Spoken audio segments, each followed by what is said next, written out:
Bonjour, ici Nathalie Cross.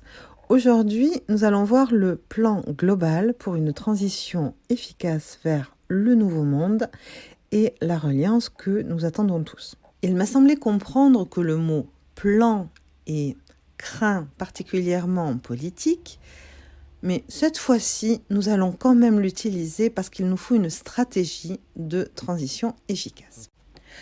L'ancien et le nouveau monde ne représentaient pas la même chose pour tout le monde et même maintenant, il se peut que nous ayons des définitions légèrement différentes. Donc, de mon côté, ce que représentait l'ancien monde, c'était la peur, la crainte de l'autre, tandis que le nouveau monde, c'est un monde où la maîtrise de nos émotions nous permet un amour de soi qui rejaillit sur le groupe. De la même manière, nous avions une focalisation sur du productivisme, alors que le nouveau monde, avec le nouveau monde, nous pouvons nous focaliser sur le mieux-être. Alors que l'argent correspondait à de la domination, nous pouvons faire de l'argent une énergie créatrice. De la même manière, le temps, c'était de l'argent. Maintenant, nous pouvons nous en servir pour être un temps de qualité et de présence active dans chacune de nos activités. Bien évidemment, cela suscite quelques apprentissages, puisque le contrôle de chacun à travers des médias doit laisser la place à une maîtrise de soi et de ses émotions, de son discernement, pour bien comprendre qu'il y a plus de mensonges que de vérité. Plus, je sais pas. En tout cas, ça peut être très différent.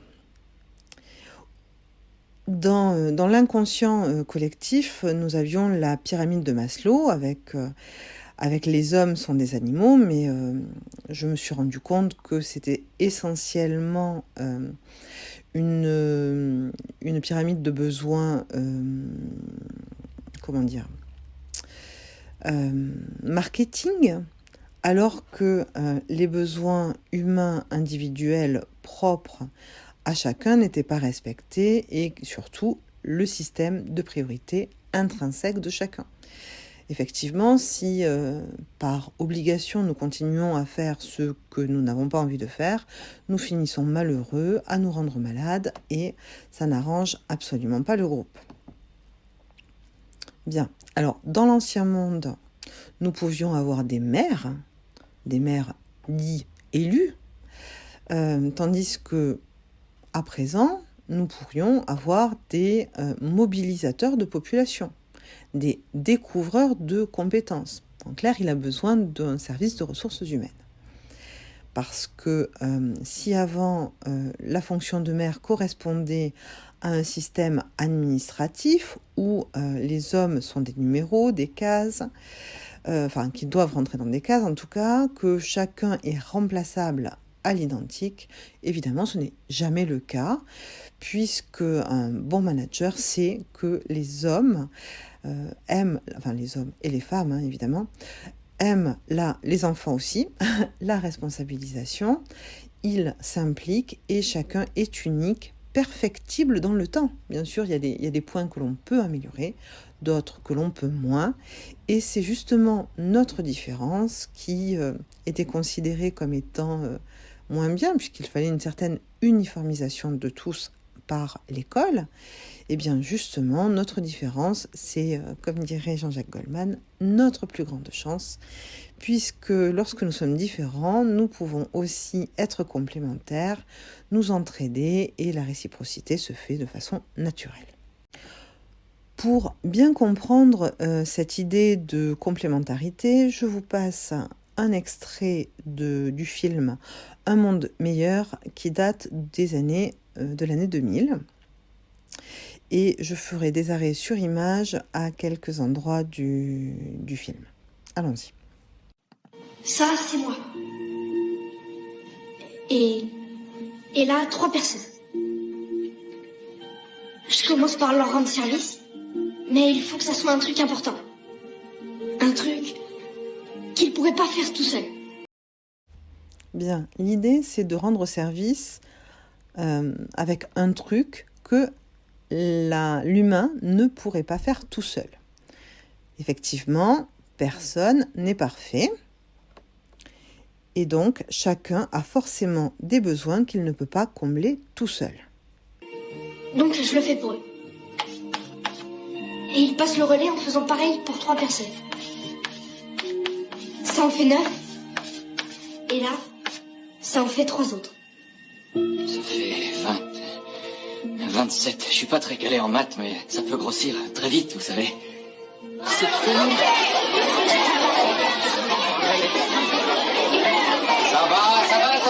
Ça suffit. Exprimons-nous clairement.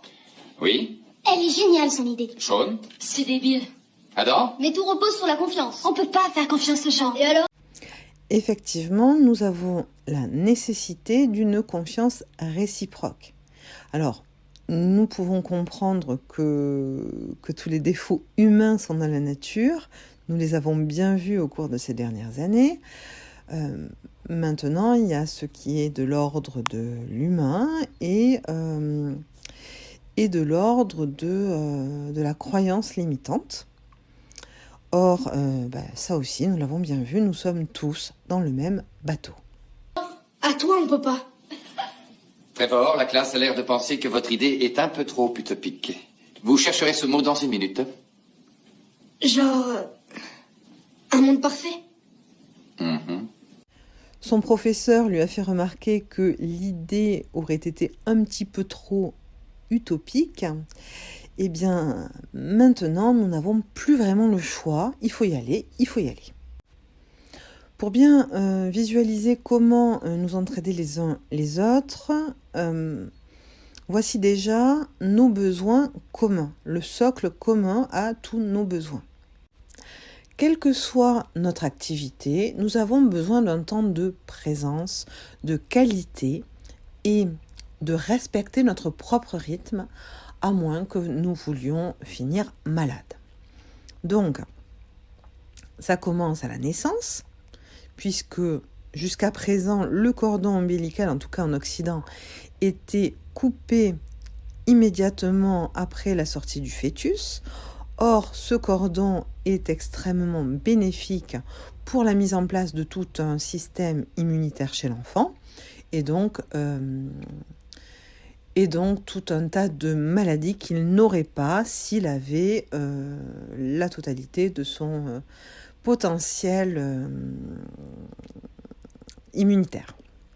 Voilà. Ensuite, les parents ont besoin de rester avec leur enfant, surtout les mères, elles ont besoin de couper elles-mêmes le cordon symbolique. Et si elles ne le font pas, elles auraient une tendance à vouloir surcompenser en fait le fait qu'elles n'ont pas pu être présentes et en pourrissant la relation, disons. Donc, l'important étant la présence, le temps nécessaire à l'éducation doit être pris en compte si nous voulons avoir une société harmonieuse. Et quelle que soit la situation, évidemment, que ce soit des mères célibataires, des étrangers venus en France, avec d'autres cultures, et j'en passe. Effectivement, il y a aussi les cas des deuils qui peuvent être très longs et que nous pourrions tout à fait intégrer dans notre société. Les temps de guérison véritables, parce que souvent, les patients n'ayant pas le système médical adapté, ils ne prennent pas le temps de guérir, alors que si nous leur permettions de mettre en place un système d'adaptation pour s'autonomiser, nous n'aurions pas besoin de les revoir dans certains services de toute leur vie. Donc, sur le système de santé à long terme, nous serions tous gagnants. De même, lorsqu'on a un proche à aider, on a besoin de temps pour soi et donc de personnes qui sont bénévoles pour nous soutenir dans ces cas-là. Si à un moment de notre vie, nous avions besoin de prendre un temps en solitaire à faire le tour du monde en voilier, eh ben, pourquoi pas aussi? Il y a des moments dans la vie où on a besoin de solitude. Bien, eh ben, pourquoi pas les prendre? La retraite ne doit pas être réservée aux retraités qui, certes, ont bien travaillé toute leur vie, mais qui, eux aussi, aimeraient être davantage impliqués dans la vie de leurs enfants, de leurs petits-enfants ou de la communauté, parce qu'ils ont énormément d'expériences et de choses positives à nous apporter, et que de toute façon, ça allégerait le système de maison de retraite qui est quand même très... que nous avons vu défaillant, avec un certain nombre de pratiques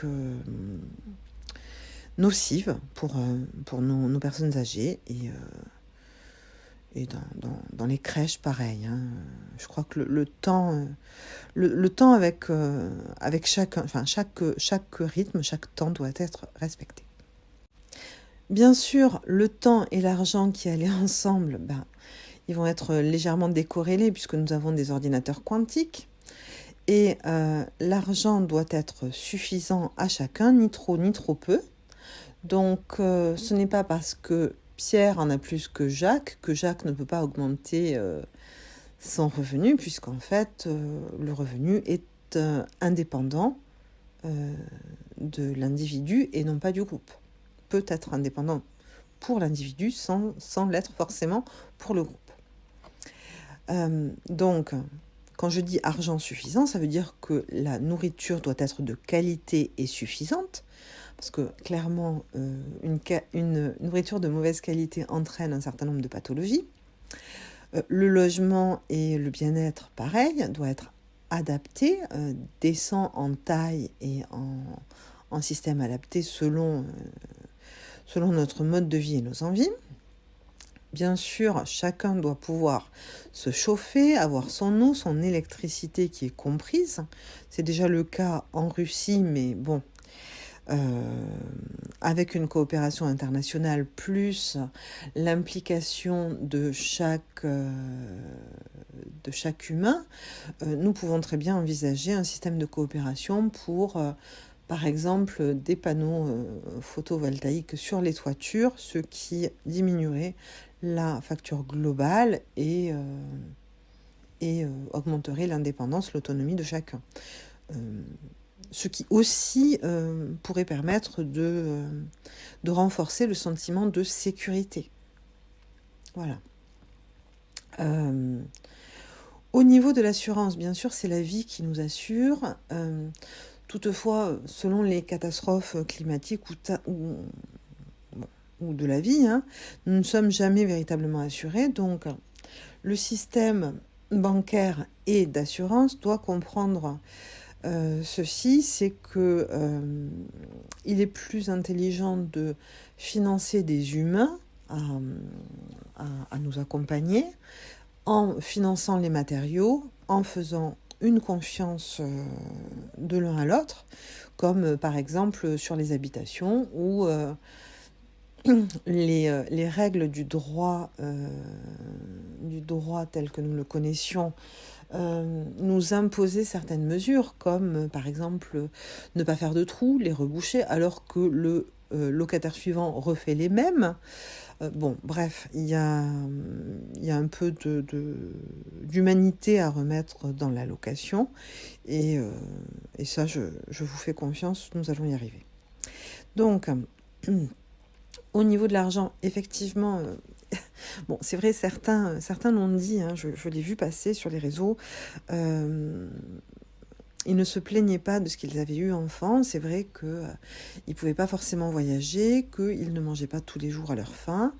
Et d'ailleurs, le jeûne est une très bonne prise en charge médicale qui refait son apparition avec des soins venus d'autres pays. Je pense que nous pouvons le mettre en place et l'intégrer dans nos soins.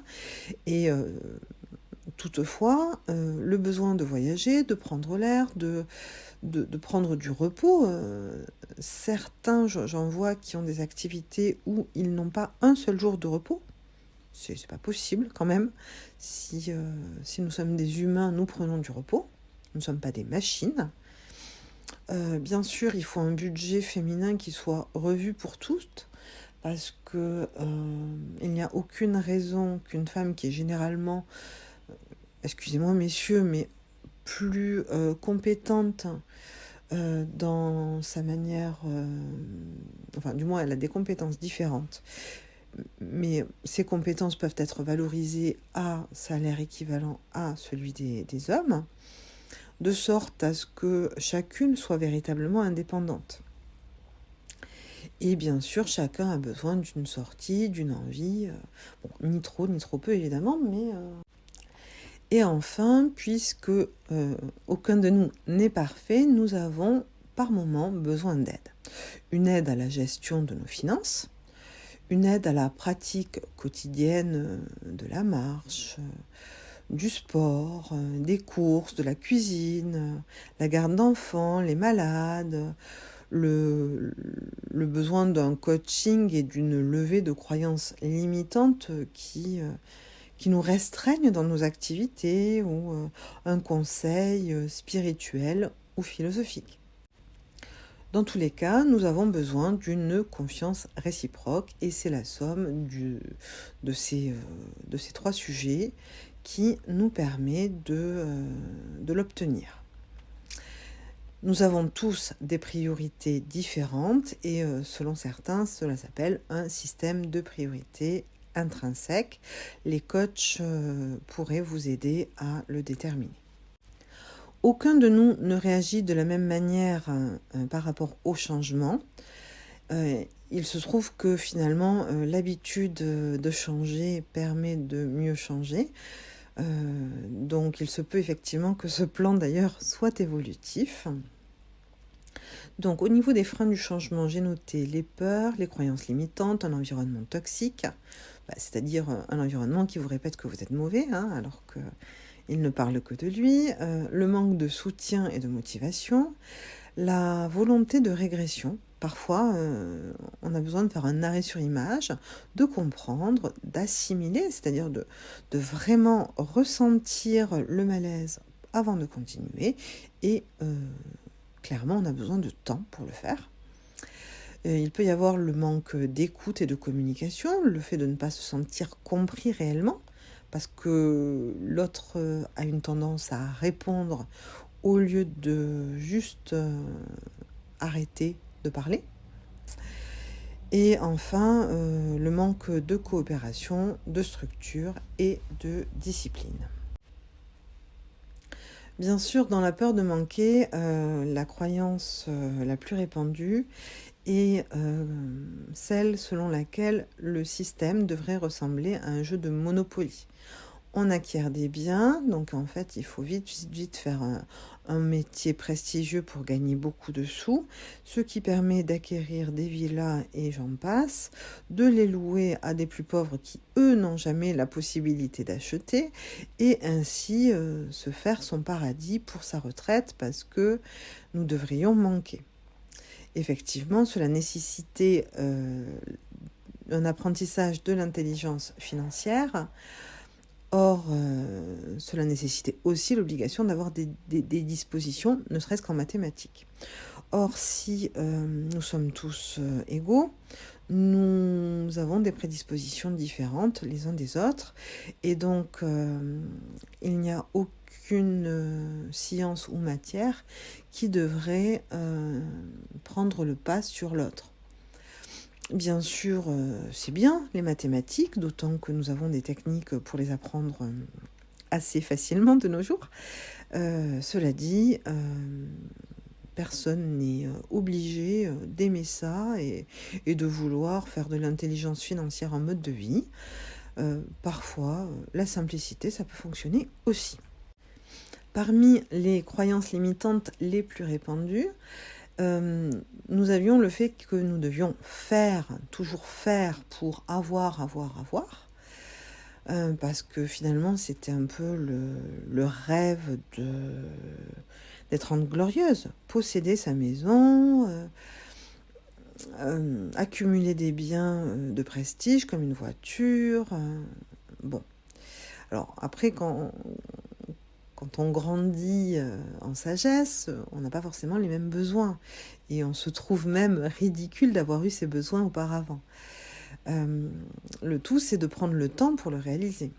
Donc, toutes les croyances comme il faut produire beaucoup, il faut travailler dur pour réussir, quitte à se rendre malade, il faut chercher un patron pour faire partie du système, ne sont plus tellement valables de nos jours. Et même si notre ancien Premier ministre l'avait dit en avril, nous travaillons plus qu'il ne faudrait, nous produisons bien suffisamment, il suffit de répartir la façon dont nous produisons pour le bien-être de tous.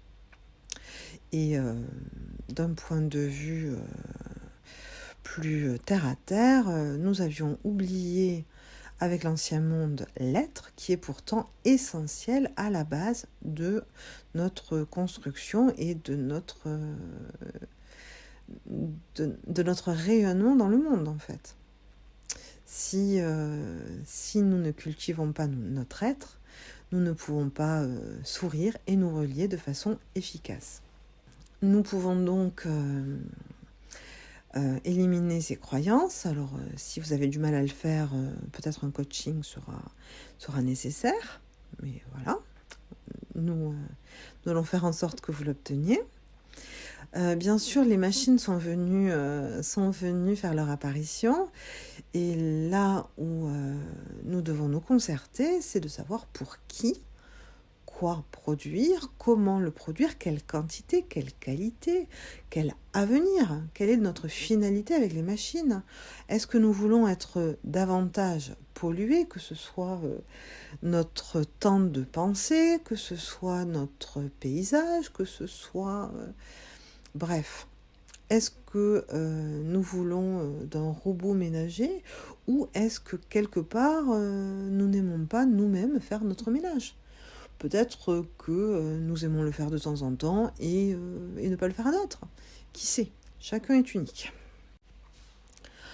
Si vous ne les avez pas encore identifiés, il y a tout de même des moteurs au changement comme une joie communicative, un soutien motivant et local en présentiel, un environnement favorable, ne serait-ce que dans son habitation, la gratification et la célébration, la gratitude, la volonté de progression et le fait bien sûr de célébrer chaque victoire, la maîtrise de la communication et l'amélioration de soi. Il me semble que certains acteurs se sont particulièrement bien développés dans ce domaine. Ils vont ainsi pouvoir nous aider à nous aligner, à développer un équilibre pro-perso qui est salutaire pour tous, pas seulement pour soi, et augmenter notre niveau de vie en fonction de nos besoins. Et peut-être de l'adapter, peut-être l'adapter à la baisse si les enfants sont partis, sans avoir de crainte pour son avenir, puisque l'intérêt étant la coopération, nous n'allons absolument abandonner personne. Ça, c'est... voilà. Nous n'abandonnons personne. Et donc, cette circularité de faire de l'alignement nous permet de la mise en place d'entreprises dans la formation, le bien-être, l'alimentation naturelle, et bien sûr tout un tas d'activités autour de la démocratie pour les humains, la démocratie des humains pour des humains. Voici les 9 points de pivot pour un changement d'organisation.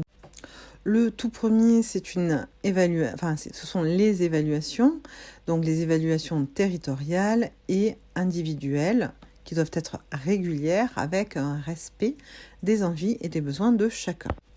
Au niveau territorial, de quoi avons-nous besoin ? Est-ce de médicaments ? Donc, a-t-on besoin de relocaliser des usines localement ou est-ce que l'herboristerie pourrait la remplacer à une échelle relativement locale. A-t-on besoin de plastique? Quels sont ceux qui sont indispensables? Et quels sont les matériaux dont nous avons absolument besoin dans nos constructions? Peut-on les remplacer? Quelles sont nos alternatives? Quels sont les besoins en eau pour notre population et nos cultures? Et encore une fois, leurs alternatives. Donc, pareil, en eau, en énergie, en intrants, en chimie. Toutes les alternatives au pétrole. Le personnel indispensable de qui avons-nous besoin? Pour la voirie, les hôpitaux, et j'en passe, nos gardiens de la paix, avec leur rôle exact. A-t-on besoin d'un diplôme pour ce rôle, ou une formation courte pourrait-elle combler le poste rapidement?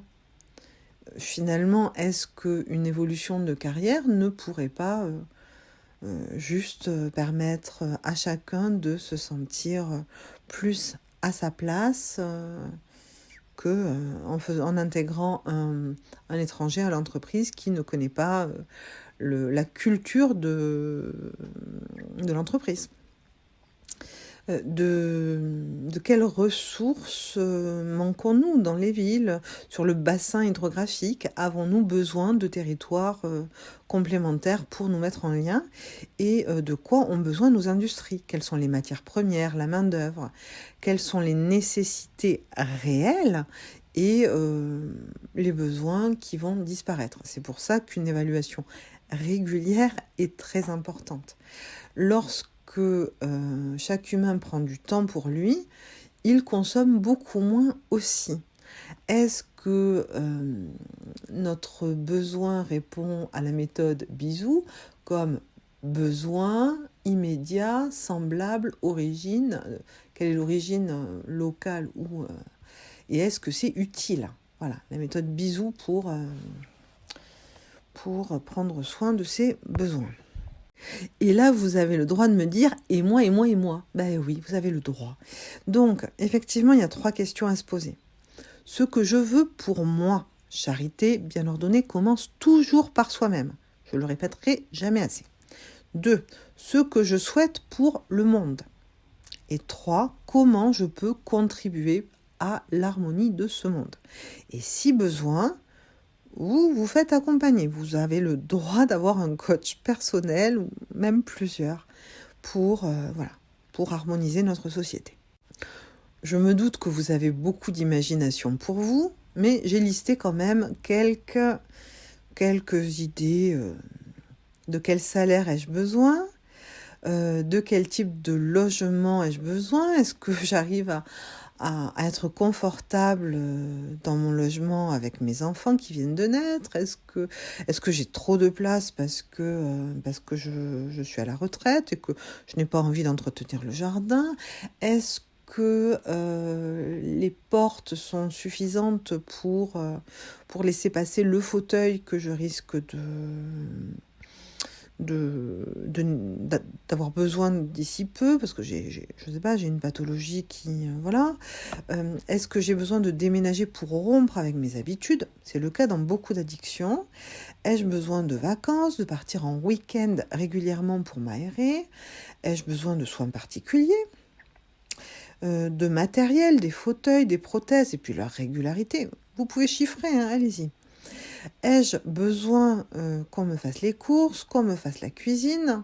Et soyez honnête avec vous-même, si vous cuisinez mal, vous avez le droit de le dire. Nous ne sommes pas parfaits.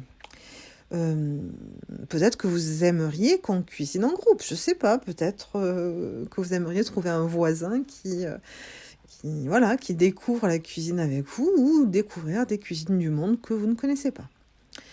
Avez-vous besoin qu'on s'occupe de temps en temps de vos enfants pour souffler, ou de la personne que vous aidez? Avez-vous envie de vous former dans un domaine non reconnu? La photographie, le sport, bref. Soyez inventifs. Dans la deuxième colonne ou la deuxième fiche, notez tout ce que vous souhaitez pour le monde. Est-ce que c'est la paix dans le monde? Et si c'est la paix dans le monde, est-ce que vous savez comment être en paix avec vous-même, avec vos voisins, avec votre famille dans vos échanges. Si ce n'est pas le cas, il existe des méthodes de méditation et d'accompagnement pour vous y aider. Est-ce que vous souhaitez, comme moi, que chacun ait le temps, l'argent pour se reposer, la joie de communiquer, les rires, les films, le théâtre? Donc, c'est vrai que là, depuis le début de la guerre des consciences, sincèrement, je trouve qu'on rigole pas suffisamment dans notre pays. Bon, alors ensuite, oui, voilà, est-ce que vous aimeriez découvrir une façon, leur faire découvrir votre façon de cultiver, de produire? Avez-vous une technique particulière pour votre passe-temps préféré?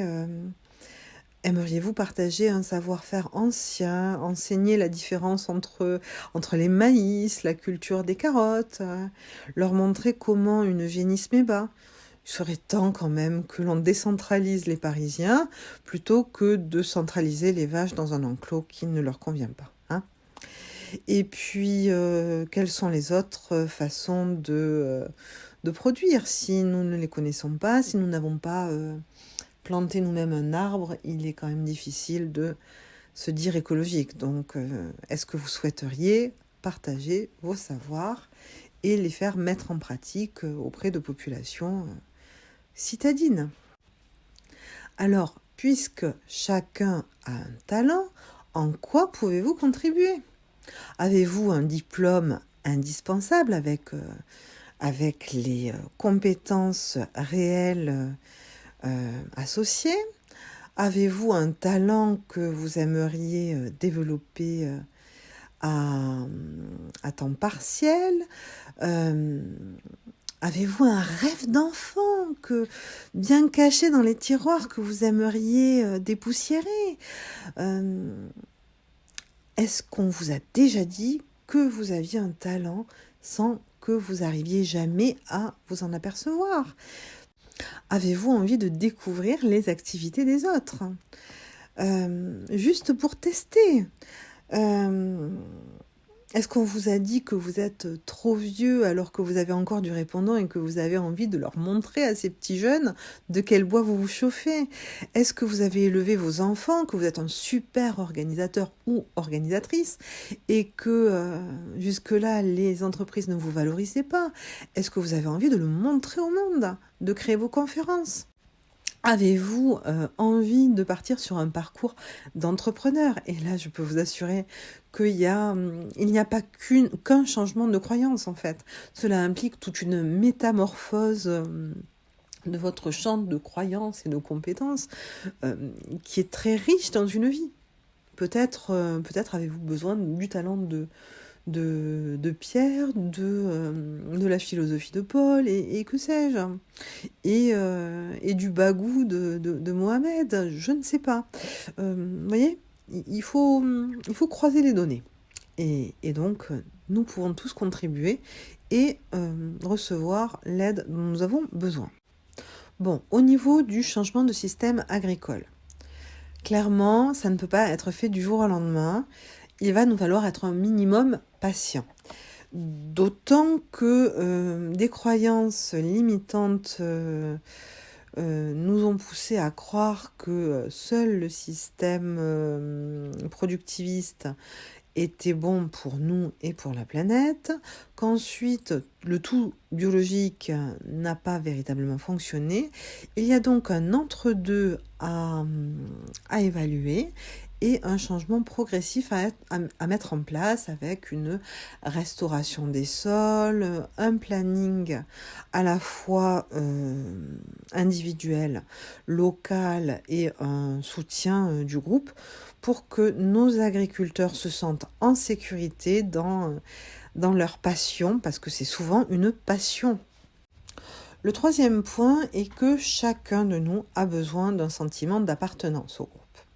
Si nous ne contribuons pas, que nous n'avons pas le droit de participer aux tâches quotidiennes, selon nos possibilités, notre âge, notre rythme, eh bien, nous nous sentirions fortement dévalorisés et cela pourrait même entraîner de notre part un rejet du monde adulte, des institutions et j'en passe.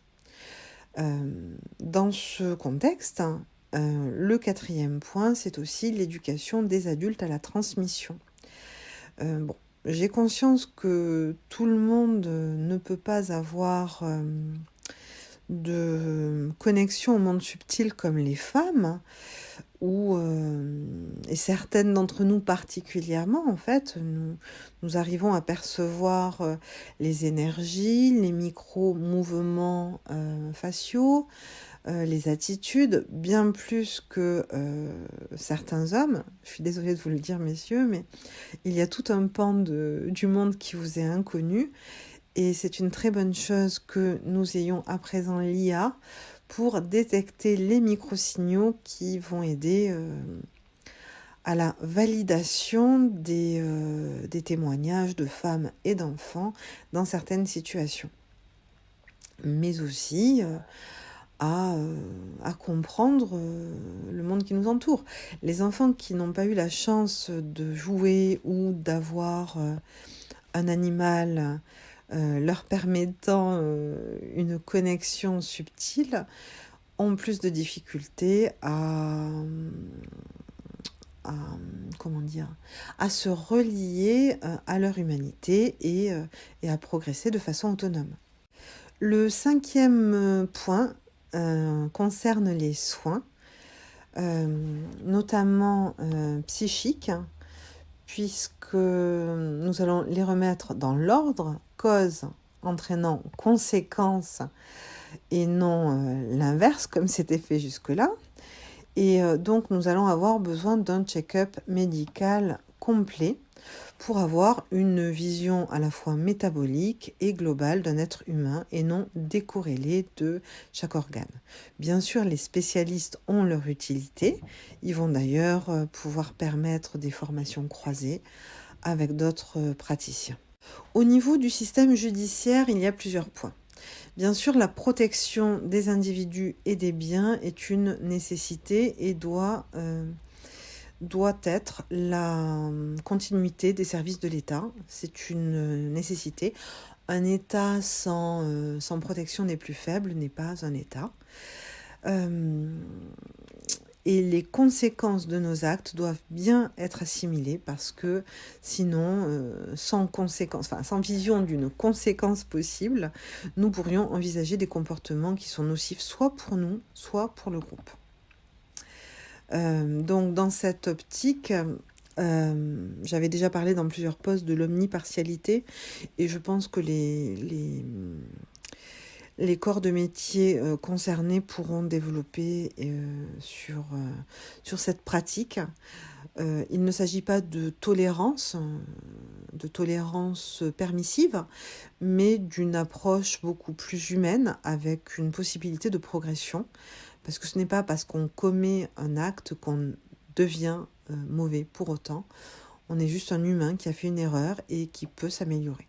Encore faut-il avoir la chance de pouvoir le faire avec tout un système mis en place d'appartenance, encore une fois. Et bien sûr, l'IA va nous aider à déceler les micro-signes faciaux, je ne sais plus comment on dit, j'arrive plus là, pour justement que les juges puissent déceler la congruence entre les paroles et les actes des justiciables.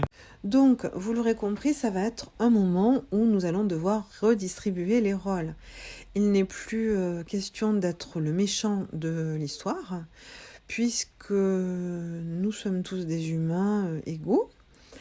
Il est donc nécessaire soit de former ceux qui sont à des postes où ils n'auraient pas compris les enjeux réels de leur humanité, soit de changer carrément de rôle.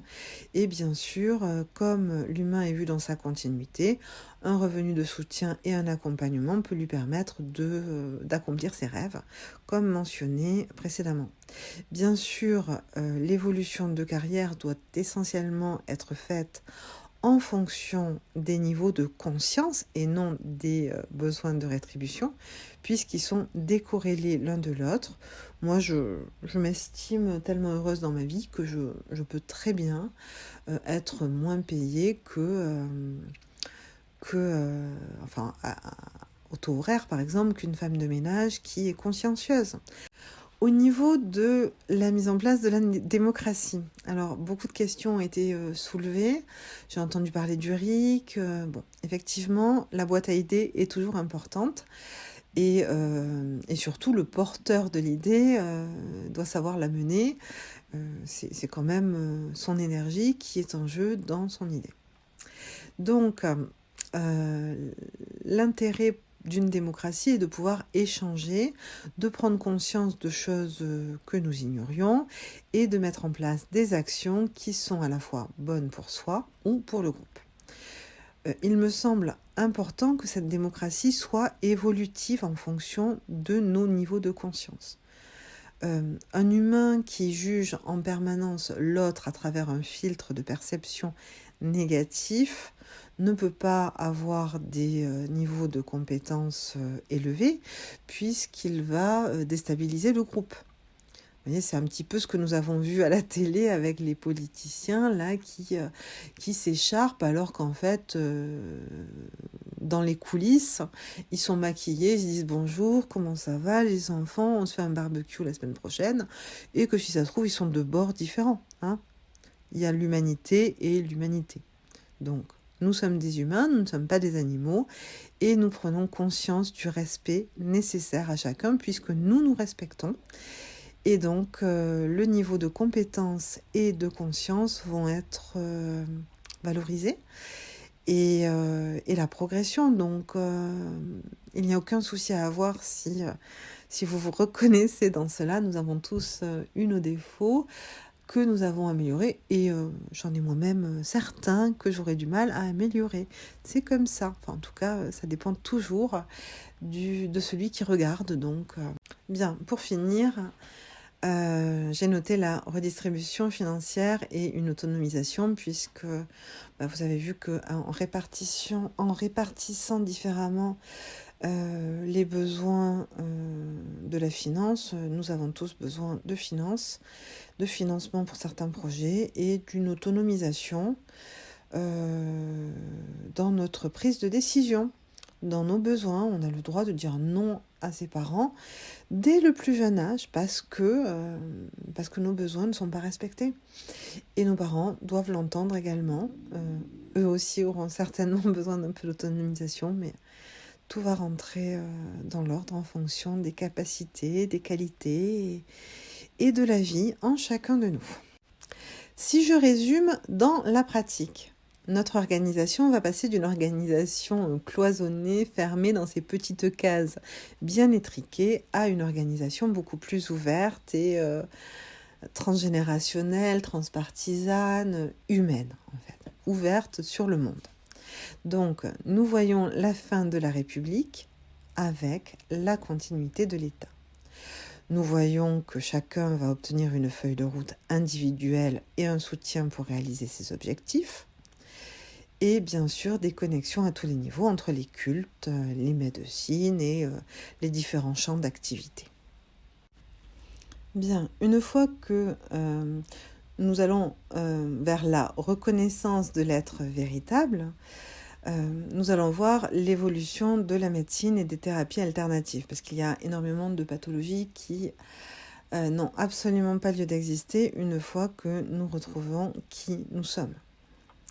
La démocratie participative évolutive, donc avec les niveaux de conscience, la justice réparative et prise de conscience implicative, et au niveau mondial, un besoin forcément de compter les uns sur les autres pour effectuer cette transition.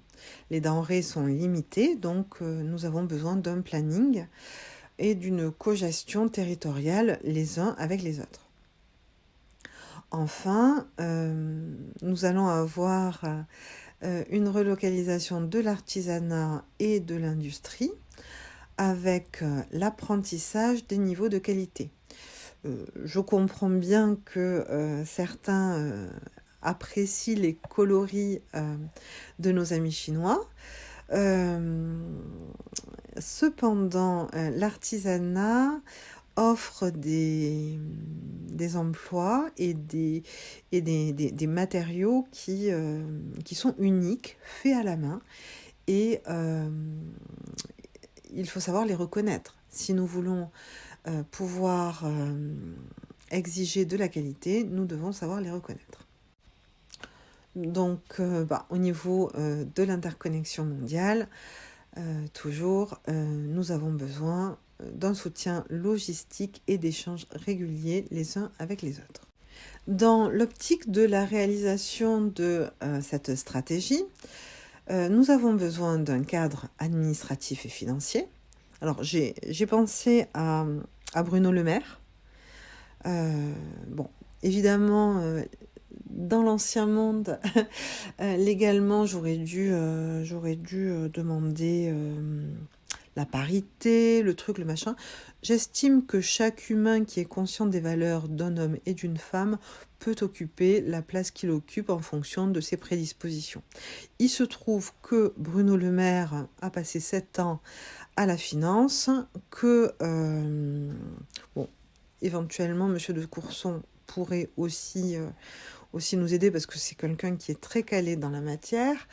Mais il se trouve que Bruno Le Maire a aussi travaillé sur l'équité dans les salaires, ni trop ni trop peu, et je suis sûre qu'il pourra nous aiguiller à ce sujet. Ensuite, il nous faut un informaticien ou plusieurs, mais nous aurions besoin des bases de données du métaverse, par exemple, et d'informaticiens capables de croiser les bases de données et les plannings. Nous aurions besoin, oui, au niveau des informaticiens, j'y pense, les bases de données de Amazon sont très réputées également. Il y en a chez de grands groupes, donc il n'y a pas de raison de se passer de leur qualité. Ensuite, nous avons besoin de gestionnaires de clientèle ayant un minimum d'empathie et de sourire, et surtout qu'ils ne prennent pas trop d'appels. On veut de la qualité, donc s'ils sont nombreux, ils sont moins en tension, et avec une aide de l'IA, ils peuvent peut-être apprendre à connaître les comportements humains tout en se développant. Ça doit rester un mode d'apprentissage et pas une mission de vie, parce que c'est vrai que c'est un métier difficile et qu'il ne faut pas le faire toute sa vie. Nous avons besoin de facilitateurs et de médiateurs pour nous aider à cette transition. Ils sont vraiment la clé de voûte de tout ce basculement, et nous allons apprécier leur justesse dans cette transition. Bien évidemment, j'ai encore besoin des politiciens de l'ancien monde, parce qu'ils sont capables de faire le lien avec l'ancien système et de détricoter ce que nous avons eu. Et oui, j'ai besoin de vous. Donc j'ai besoin de votre reformulation, j'ai besoin de savoir que vous avez bien compris ce que j'ai exposé aujourd'hui. J'ai besoin de vos suggestions, des oublis, manque de clarté. Alors je sais que vous avez fait tous un travail formidable en groupe. Il se peut que je n'ai pas suivi toutes les discussions parce que j'avais beaucoup de sujets à étudier. Et je serai très preneuse pour vos suggestions et sur mes oublis. J'ai besoin de votre témoignage. Évidemment, est-ce que vous êtes OK, pas OK, pour qu'on y aille ensemble, là, le chercher, notre nouveau monde. Et bien sûr, j'ai besoin du chiffrage avec les anciens, des gens qui connaissent les chiffres. Et enfin, de votre approbation. pour un changement super positif. Évidemment, si après tout ça, votre tête se met à bouillonner, ça ne serait pas étonnant, mais si vous avez une question, je suis encore là sur nathalie.cross@gmail.com. Je vous remercie de votre attention et je vous souhaite une belle réflexion.